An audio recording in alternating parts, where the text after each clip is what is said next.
Morning बच्चों। Good morning. नया पाठ पढ़ने वाले हैं सजीवों की संरचना तथा कार्य। पिछले पाठ में सजीवों की संरचना तथा कार्य का भाग 2 है ना। हम लोग सजीवों की संरचना तथा कार्य का भाग 1 पढ़ चुके हैं, जिसमें हमने किसके बारे में पढ़ा, किसकी संरचना और कार्यों के बारे में, पेड़ पौधों की, है ना। उसमें हम लोगों ने ये देखा कि किस प्रकार पेड़ पौधे, क्योंकि सजीव तो पेड़ पौधे भी है ना। हम लोगों ने सजीव पिछले पाठों में पढ़ चुका है। सजीव किसे कहा जाता है? सजीव की हम लोगों ने कुछ विशेषताएं देखी हैं जो अनिवार्य रूप से सजीवों में पाई जाती है, जैसे श्वसन, जैसे परिसंचरण, जैसे उत्सर्जन, जैसे गति, जैसे भोजन, है ना। ये सारी क्या है? ये सजीवों की विशेषताएं हैं जो सारे के सारे सजीवों में अनिवार्य रूप से पाई जाती है। यानी ऐसा कोई भी जीव, चाहे वो पेड़ पौधे हो, चाहे कोई भी जानवर हो, चाहे कीड़े मकोड़े हो, कोई भी जो सांस लेता हो, है ना, जो श्वसन करता हो, जो भोजन ग्रहण करता हो, है ना, हम सजीव है। क्यों सजीव है? मैं तुम लोगों को बहुत सारे कारण बताया। क्योंकि हम सांस लेते हैं, क्योंकि हम भोजन ग्रहण करते हैं, क्योंकि हम गति करते हैं, और हम प्रजनन भी करते हैं और उत्सर्जन भी करते हैं। तो आज हम लोग सबसे पहला जो अंग पढ़ने वाले हैं, हमारे शरीर का अंग तंत्र, उसका नाम है पाचन तंत्र। अच्छा, अब अंग तंत्र क्या होता है? सभी को पता है हमारे शरीर जो है बहुत सारे अंगों से मिलकर बना हुआ है। पता है कि नहीं पता है? जैसे हमारे शरीर में बहुत सारे अंग हैं, जैसे हाथ है, आंख है, नाक है, कान है, नाक है, कान है ना। हमारा दिमाग है। हमारे शरीर में कुछ आंतरिक अंग भी हैं। आज हम उन सारे अंगों के बारे में पढ़ेंगे। जैसे हमारे पास दांत है या नहीं है? जीभ है या नहीं है? कितने दांत है बताओ? वेरी गुड, तुम लोगों को पता है ना। यानी हम लोग हमारे अंगों के बारे में जानते हैं। तो अब ये जान लो शरीर कैसे बनता है। बहुत सारे अंगों को मिलाकर एक अंग तंत्र बनता है, और उस अंग तंत्र के सुचारू रूप से संचालन होने के कारण हमारे शरीर में बहुत सारी क्रियाएं सुचारू रूप से चलती हैं। तो आज हम लोग पढ़ेंगे सबसे पहला तंत्र जो है पाचन तंत्र। पाचन तंत्र को ही हम लोग डाइजेस्टिव सिस्टम भी बोलते हैं, है ना। पाचन इसके नाम से ही पता चल रहा है ना। पचाना यानी क्या होता है? हम जब भी कोई खाना खाते हैं, है ना, चाहे हम लोग संतरा खाएं, सेब खाएं, कुछ जूस पिए, दूध पिए, अंडा खाएं, मछली खाएं, कुछ भी खाएं, वो हमारे शरीर में आने के बाद पच जाता है ना। ये बिल्कुल उस प्रकार है जैसे हम लोग जूसर की मशीन लें और उस जूसर की मशीन में संतरे को डाल दें और उसके बाद जूसर को चालू कर दें। क्या होता है? उससे सारा रस निकल जाता है और फिर उसका जो बचा हुआ पार्ट है उसको हम लोग निकाल कर फेंक देते हैं। वैसे ही हमारे शरीर का पाचन तंत्र भी कुछ उसी प्रकार कार्य करता है। हमारे शरीर का पाचन तंत्र क्या करता है? जब जो भी हम लोग खाना खाते हैं, है ना, उस खाने को हमारे शरीर का पाचन तंत्र पचाता है और उसके जो जितने भी उपयोगी तत्व हैं जो हमारे शरीर को चाहिए, है ना, हमारे शरीर के अच्छे विकास के लिए, संपूर्ण विकास के लिए और सभी कार्यों को करने के लिए जो भी उपयोगी तत्व चाहिए वो हमारा शरीर उसे ग्रहण कर लेता है। बिल्कुल उस संतरे की जूस की तरह उसे हमारा शरीर ग्रहण कर लेता है, और जो बचा हुआ भाग है जैसे संतरे का छिलका वो हमारे शरीर से बाहर निकल जाता है ना। ठीक है, यहाँ तक सभी को समझ में आया ना? yes, हम खाना खाते हैं तो उस खाना का क्या होता है? मनुष्यों के पाचन तंत्र के बारे में पढ़ेंगे। पाचन तंत्र को समझने के लिए हम लोग देखेंगे पाचन तंत्र के 2 भाग हैं। पहला भाग होता है पाचन अंग और दूसरा भाग होती है पाचन ग्रंथियां।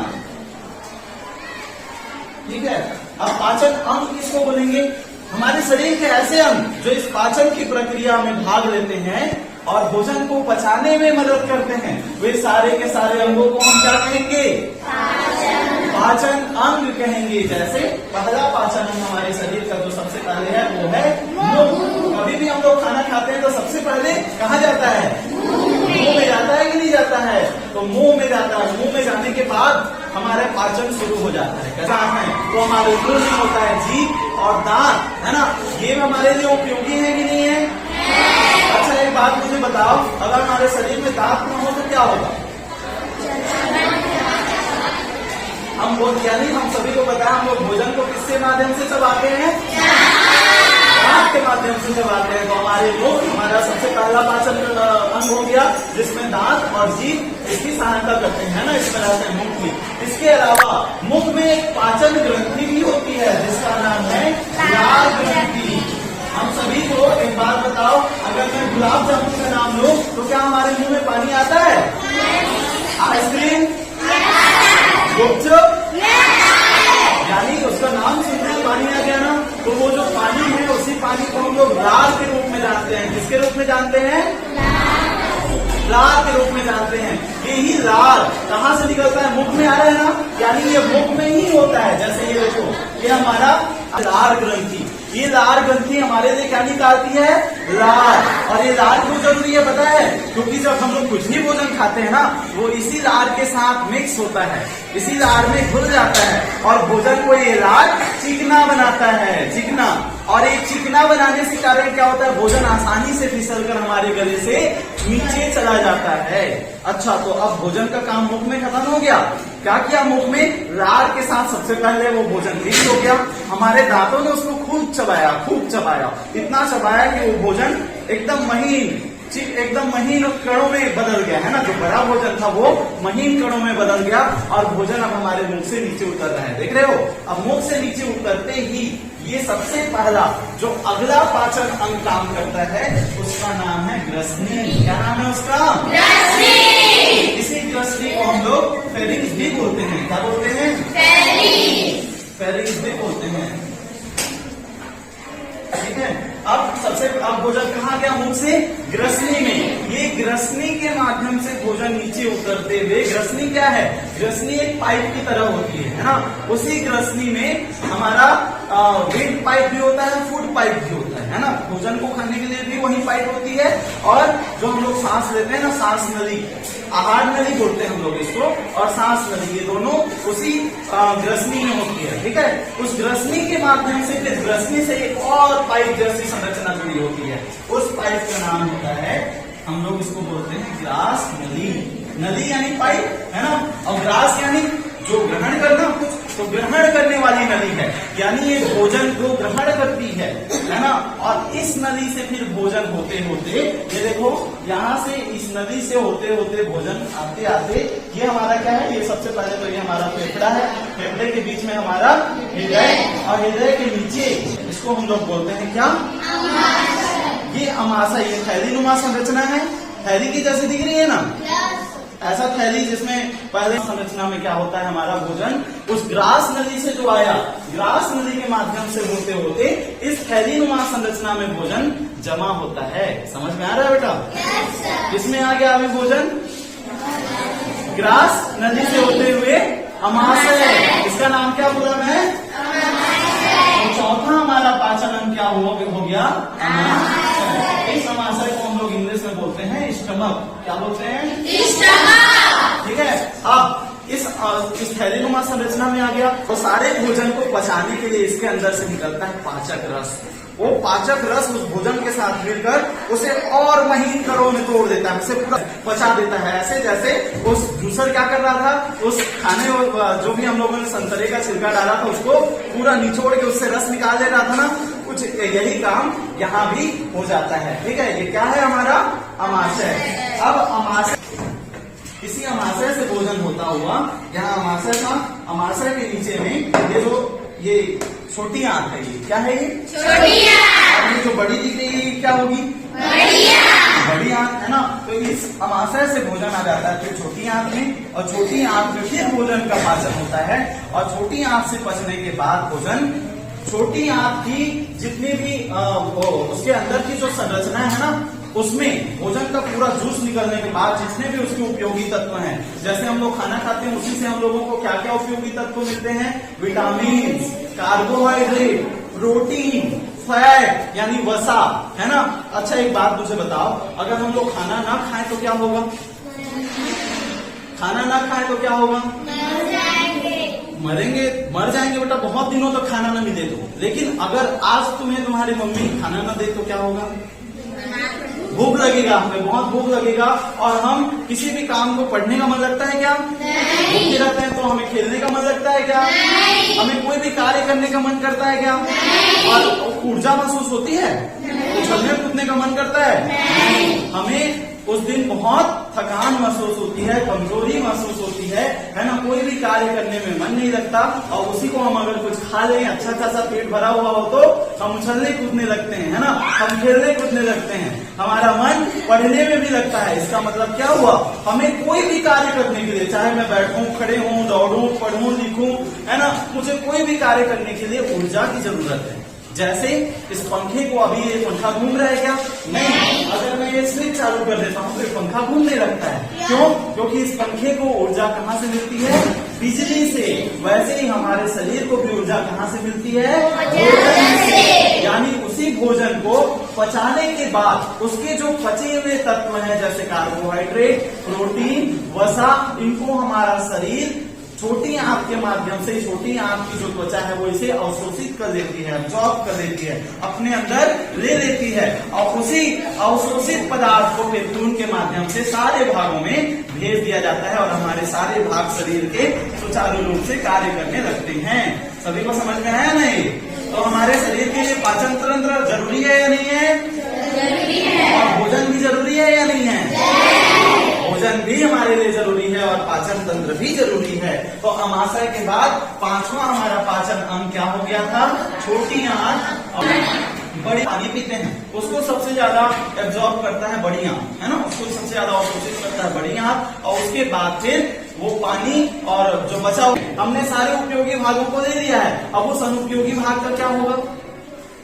उसे हमारे शरीर से बाहर निकाल दिया जाएगा। निकाला जाएगा कि नहीं निकाला जाएगा? इसी हमारे शरीर के अनुपयोगी भाग को या अपशिष्ट पदार्थ को मल द्वार के माध्यम से शरीर से बाहर निकाल दिया जाता है। तंत्र का अगला भाग हो गया मल द्वार। अब हम लोग आ जाते हैं बेटा पाचन ग्रंथियों में, है ना? पाचन ग्रंथि जो सबसे पहले हमने पढ़ी थी वो थी लार ग्रंथि, है ना? उस लार ग्रंथि में लार निकलता था जो हमारे भोजन को पचाने के लिए आवश्यक था। अब अगला कौन सी पाचन ग्रंथि? यकृत। देखो ये वाला भाग क्या है? अच्छा, ये वाला भाग है यकृत, है ना? आप सभी को बताऊं मैं, हमारे शरीर का सबसे बड़ी ग्रंथि है ये यकृत। देखो कितनी बड़ी है। इस यकृत में भी कई पाचक रस निकलते हैं जो हमारे भोजन को पचाने के लिए आवश्यक होते हैं, है ना? ठीक है। इसके अलावा कौन कौन सी पाचन ग्रंथियां हैं यकृत के अलावा? एक है अग्नाशय। ये अग्नाशय तुम लोगों को नहीं दिख रहा होगा। ये अग्नाशय यहाँ होता है यकृत के पास, है ना? इस साइड अग्नाशय और यहाँ एक छोटा सा होता है पित्ताशय, उस होता है। तो ये ग्रंथियां हैं। ग्रंथियां यानी ये ऐसे भाग हैं जो कुछ न कुछ स्रावित करती हैं, कोई कोई रस निकालती हैं। स्रावित करना यानी सिक्रेट करना, उसको निकालना, है ना? और ये पाचक रस हमारे भोजन को पचाने में सहयोगी होते हैं। ठीक है। यहाँ हम लोग ये आज हम लोगों ने अभी इसमें क्या क्या पढ़ा? पाचन तंत्र क्या है, पाचन हमारे भोजन के लिए क्यों जरूरी है और भोजन क्यों जरूरी है और उस भोजन को पचाने के लिए कौन कौन से तंत्र होते हैं, कौन कौन से अंग होते हैं। उन पाचन अंगों से और पाचन ग्रंथियों से लेकर बनता है हमारा पाचन तंत्र। पाचन तंत्र में हम लोगों ने देखा पाचन अंगों के बारे में, जैसे मुख, ग्रसनी, ग्रासनली, अपाशय, छोटी आंत, बड़ी आंत और मलवा। पाचन ग्रंथियों में हम लोग देखते हैं लार ग्रंथि, यकृत और अग्नाशय, जिसे हम लोग पेनक्रियाज भी कहते हैं। ठीक है, ये हम लोगों ने पढ़ा। अब हम लोग इसमें अगला जो पढ़ने वाले हैं, इसमें पाचन अंगों के बारे में हम लोग थोड़ा सा किसी किसी पाचन अंग के बारे में विस्तार से पढ़ते हैं। जो पहला अंग मुख, अपना मुख खोलो और एक दूसरे का मुंह देखो। सबसे पहले हमें क्या दिखता है मुंह खोलने से? दांत और जीभ दिखते हैं कि नहीं दिखते? तो हम लोग आज पढ़ते हैं दांतों के बारे में। ठीक है, सभी लोगों को पता है हमारे पास कितने दांत होते हैं? 32। लेकिन क्या जब हम पैदा हुए थे तो हमारे पास कोई दांत था? नहीं था ना। यानी हमारे जन्म के बाद लगभग जब बच्चा 6 महीने का होता है तब उसके दांत आना शुरू होते हैं, है ना? और एक चीज देखना, जब बच्चा होता है तो वो दांत आते हैं तो उस दांत को दूध के दांत कहा जाता है ना?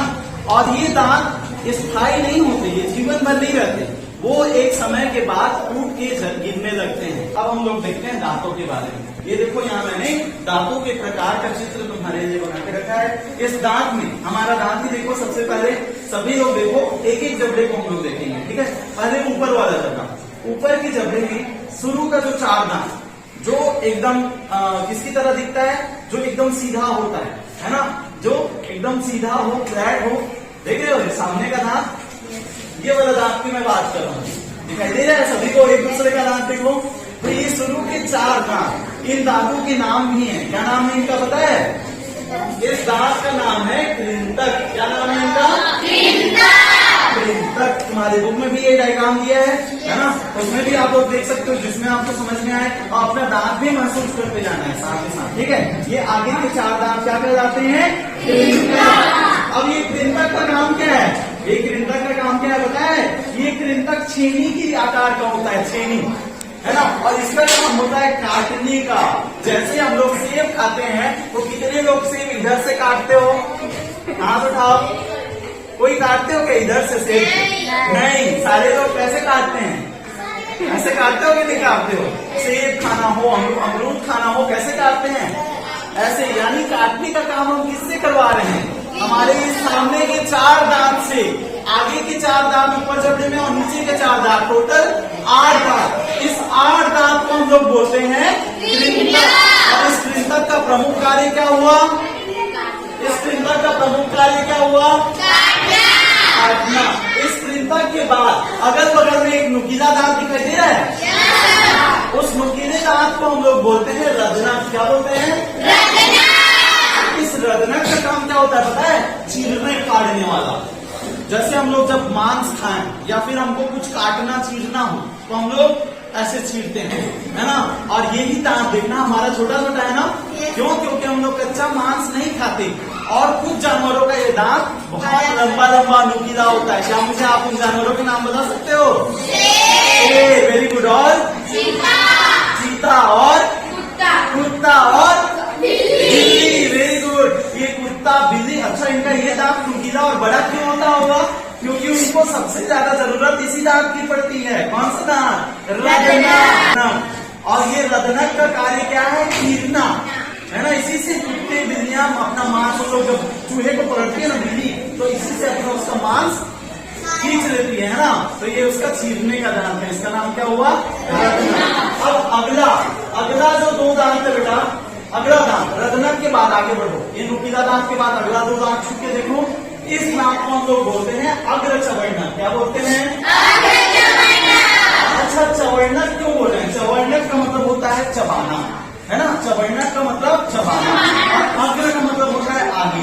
तो ऐसा दांत जो आगे में है लेकिन चबाता है, उसे हम लोग क्या बोलते हैं? अग्र चवर्णक। इस अग्र चवर्णक का आकार कुछ चक्की की तरह होता है।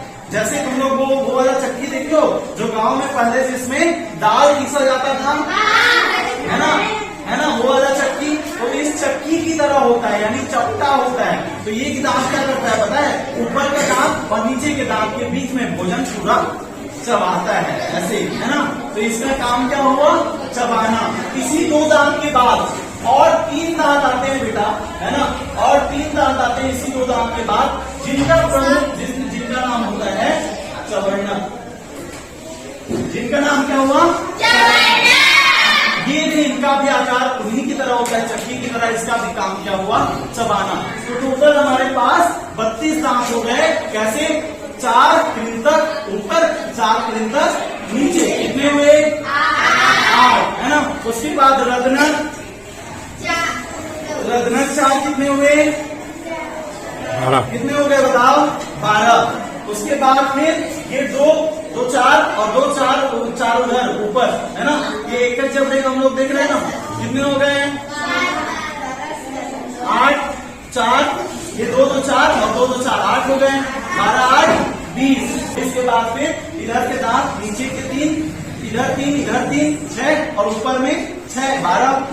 कितने हो गए? 32 हो गए कि नहीं हुए? 32 हो गए ना। 20 और 12 32। तो इस प्रकार से हम लोगों ने देखा कितने प्रकार हैं? 4। कौन से? कृंतक, रदनक, अग्र चवर्णक और चवर्णक। कल के क्लास में हम लोग मुख के अंदर ही एक और अंग जो प्रमुख है के बारे में पढ़ेंगे। ठीक है, ठीक है बच्चों। आज जो हम लोगों ने पढ़ा उसको सभी लोग कल एक बार पढ़ कर आओगे और मुझे बताओगे कि हम लोगों ने पिछले क्लास में क्या क्या पढ़ा। ठीक है, मैं पाचन के प्रकारों के नाम आप लोगों से पूछूंगा। आज